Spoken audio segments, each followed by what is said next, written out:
Why we procrastinate. The science behind why we keep putting things off. Part 3 final. Welcome back to Army. Throughout today's journey, we've explored one of the most misunderstood aspects of human behavior. We've learned that procrastination is rarely about laziness. Instead, it is often the result of how our brains respond to emotions, rewards, uncertainty, distractions, and fear. But now comes the most important question of all. If procrastination is rooted in the brain, can we actually change it? The answer, according to modern psychology and neuroscience, is yes, but perhaps not in the way most people expect. Many people believe they must first feel motivated before they can begin working. It seems logical. If I wait until I feel inspired, I'll do better work.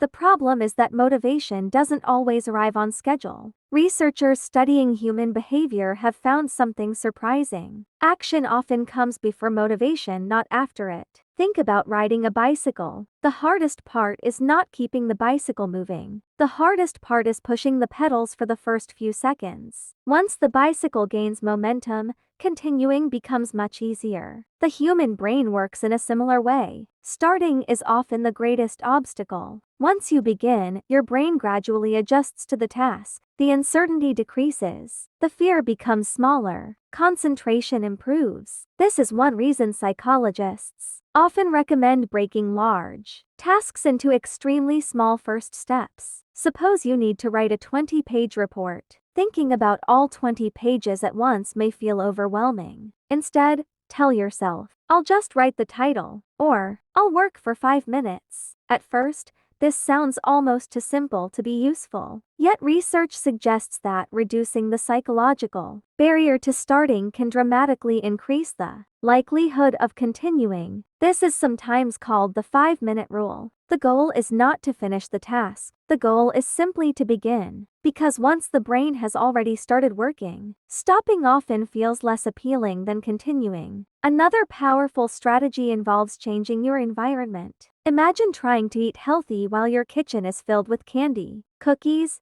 and sugary drinks. Now imagine trying to study while your phone constantly lights up beside you. Willpower alone must fight every temptation. Instead of relying only on self-control, psychologists recommend designing environments that make good decisions easier. Place your phone in another room. Prepare your study materials before you need them. Keep healthy foods within easy reach. Reduce unnecessary distractions before they demand your attention. In other words, make the right choice the easiest choice. Scientists call this choice architecture. Small changes in your environment can produce surprisingly large changes in behavior.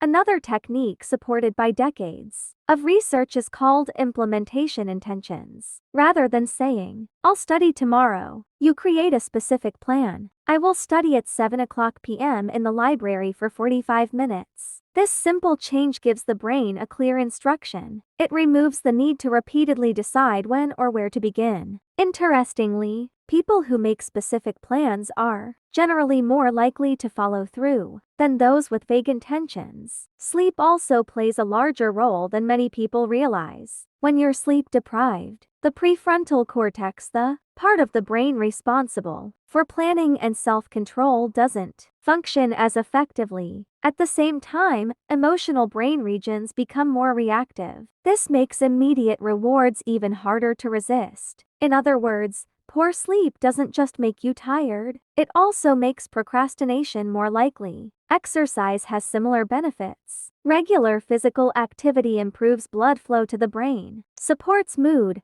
reduces stress, and may enhance executive functions such as planning and attention. These changes don't eliminate procrastination overnight, but over time, they make self-control easier. Perhaps the most important lesson, however, is about failure. Everyone procrastinates sometimes. Students, teachers, doctors, scientists, writers, even the people who study procrastination, admit that they occasionally delay important tasks. The goal is not perfection. The goal is progress. Every time you recognize procrastination and choose to begin anyway, you strengthen the mental pathways involved in self-control. Your brain learns from repetition. Just as muscles become stronger through regular exercise, habits become stronger through repeated action. This is the remarkable remarkable ability of the human brain known as neuroplasticity. Your brain is constantly changing. Every decision you make leaves a small trace. Thousands of tiny decisions gradually shape the person you become. That means your habits are not fixed. Your future is not determined by yesterday's choices. Every new day gives your brain another opportunity to learn, another opportunity to adapt, another opportunity to grow. Perhaps procrastination is not the story of people who cannot change. Perhaps it is the story of brains trying to protect us from discomfort, even when that protection no longer serves us. And once we understand that, we can begin working with our brains instead of fighting against them.